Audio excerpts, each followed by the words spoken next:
Eu hoje dei uma entrevista com um pessoal jovem de uma produtora aqui do Paraná, estão sentados aqui na frente, são esses jovens e talentosos aqui, com a presença, inclusive, de uma gaúcha.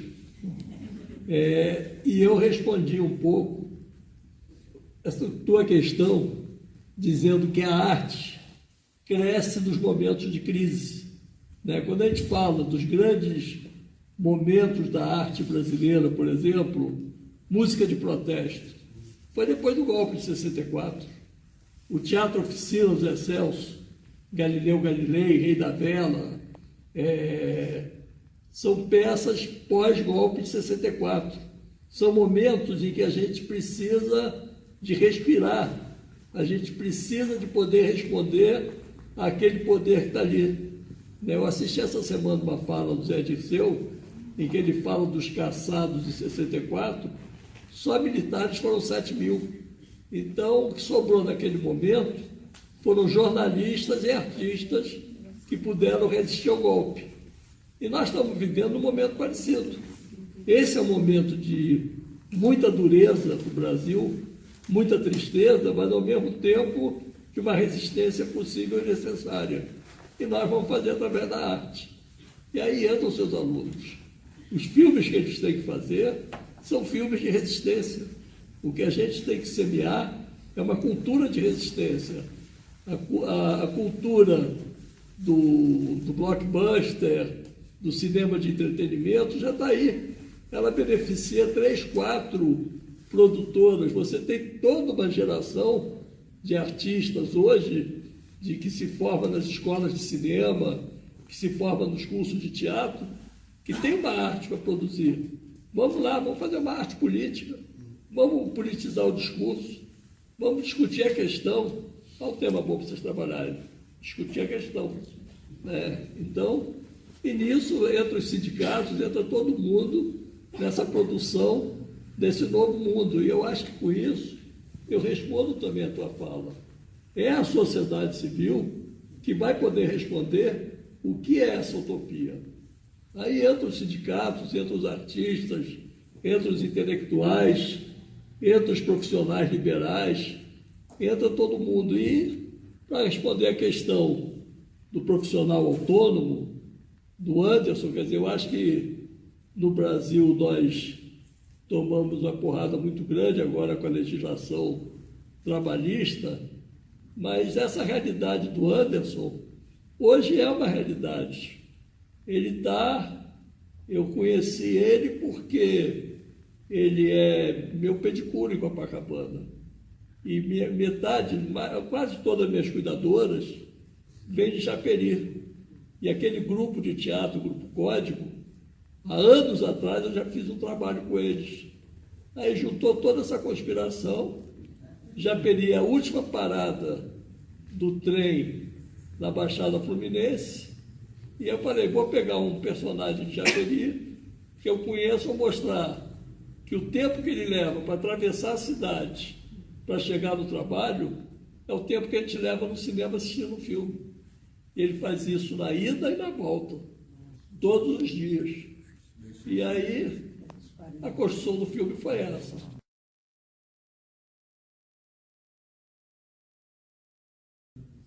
A explicação do meu processo de criação, quem vai dar é meu empresário olímpico.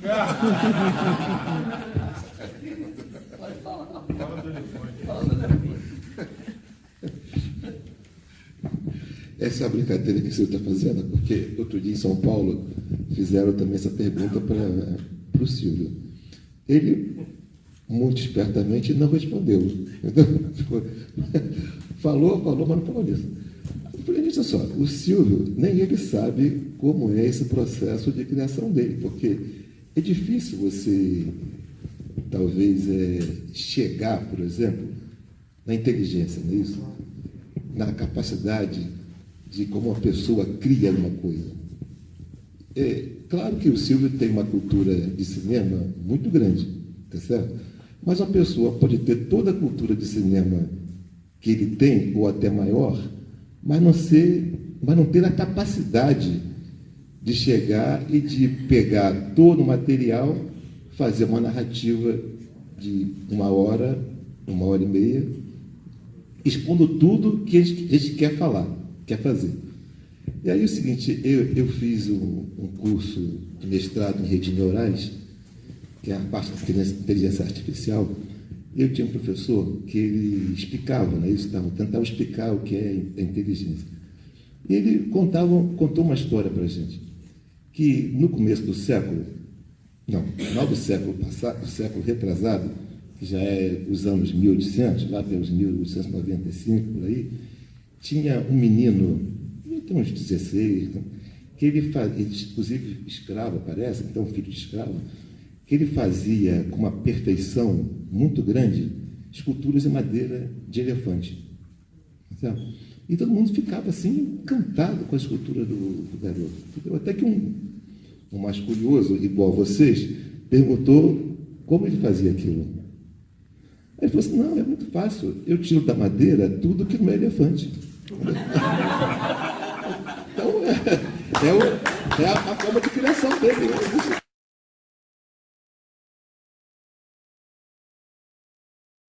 Então, eu tenho a coleção de capas dos meus filmes feitos pelos cabelôs. Porque o cabelô vende o filme por R$10 e eu jamais vou conseguir vender por esse preço, porque eu pago impostos. Só de imposto são 24%. Eu tenho que pagar o fabrico do filme, é muito mais caro. Então, deixa o cabelô ganhar o dinheirinho dele e ele está divulgando minha obra. E modéstia à parte, você chegar numa banca e encontrar teu filme ao lado do Orson Welles é um orgulho. Então, viraliza. Né? Agora, o que eu acho que a gente, mesmo liberando a viralização, eu acho que o que a gente não pode perder é esse diálogo. Um filme visto em casa num computador é legal, mas um filme visto numa sala pública com um debate depois é muito mais rico.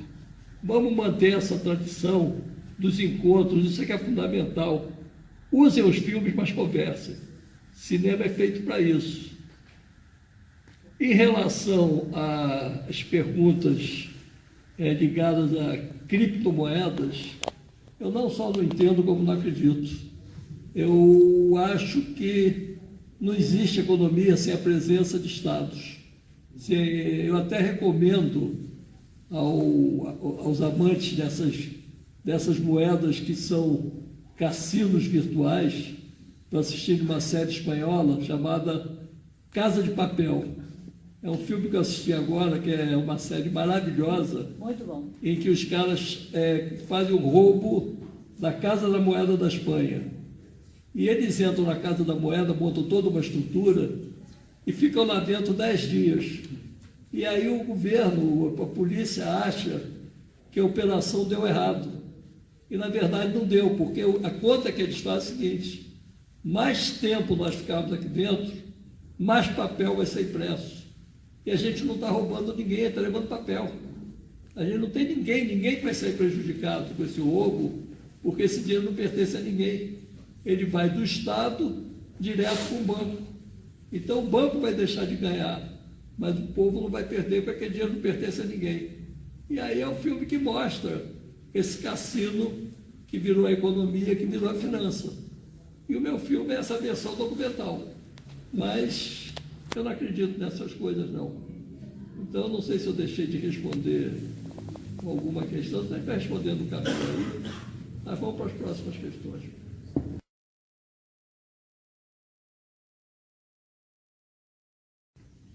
Em primeiro lugar, em relação à viralização dos filmes, eu tenho as 3 maiores bilheterias do cinema documentário brasileiro, com o Django, 1 milhão de espectadores, os Trapalhões, 1.800.000, e os Anos JK, com 800.000. E quando eu passei um tempo longe do cinema, tendo outros tipos de experiência, e quando eu voltei para o cinema, eu vi que as bilheterias tinham tido uma queda brutal, porque nós havíamos passado pelo processo que o professor Milton Santos chamou de globalitarismo, quer dizer, não Nós achamos que estávamos vivendo uma globalização, mas estávamos vivendo uma globalização totalitária, com uma absoluta concentração de poderes, circulação livre de mercadorias e capitais e barreiras, muros para os humanos, tanto no muro de Melilla na Europa, quanto do México na América do Norte. Então eu percebi que os humanos não tinham esse poder de circulação e as obras de arte também não. Os cinemas de rua tinham fechado quase todos, os cinemas de interior fecharam quase todos, muito poucas cidades hoje no interior têm uma sala de cinema, então o cinema se concentrou no shopping. E o cinema de shopping é um cinema de entretenimento.